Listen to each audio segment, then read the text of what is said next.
Угината слоница, жирафа, монголски коњи, лемури, антилопи. Дали зоолошката во градина во Скопје станува масовна гробница.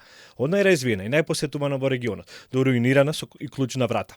Една од најстарите зоолошки во Европа ги преживува најтешките години од речиси своето 100-годишно постоење. Не така одамна, од 2016 година, зоолошката стана дом на слон по цели 25 години, за кој беше адаптиран простор на 400 метри квадратни, за кој беа одвоени околу 26 милиони денари, како и динопаркот кој беше изграден во 2021 година, а до пред само 3 години се проценува дека ја посетувале околу 14.000 посетители годишно. Во минатото, бидејќи тука одма кај живеам, порано сам фазани шета пред 30-40 години, до зграда ни доваѓа, па ниедно животно не беше угинато. Слонови, тогаш имаше мајмуни, имаше такви работи.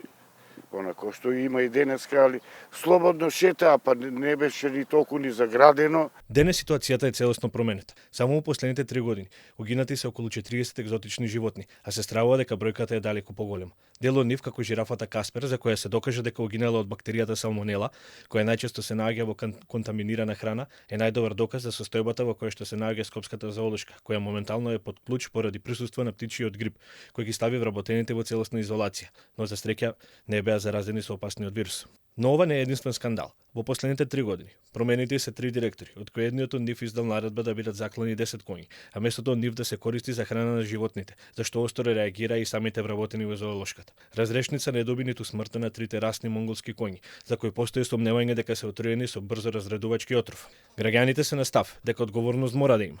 Вината ја гледаат во моменталното раководство и град Скопје, по чија надлежност е институцијата. Дел од нив дури сметаат дека во вакви услови зоолошката воопшто не треба да постои и дека најдобро би било да се затвори. Не се грижа добро за, можеби и не треба да имаме зоолошка. Тие животиња шипте земјане од зоолошка да се грижа за нив до крај и во едина да не дојде до една ваква работа. Зоолошката во 2006 година доби статус на кандидат за членство во Европската асоциација на зоолошки градини и аквариуми.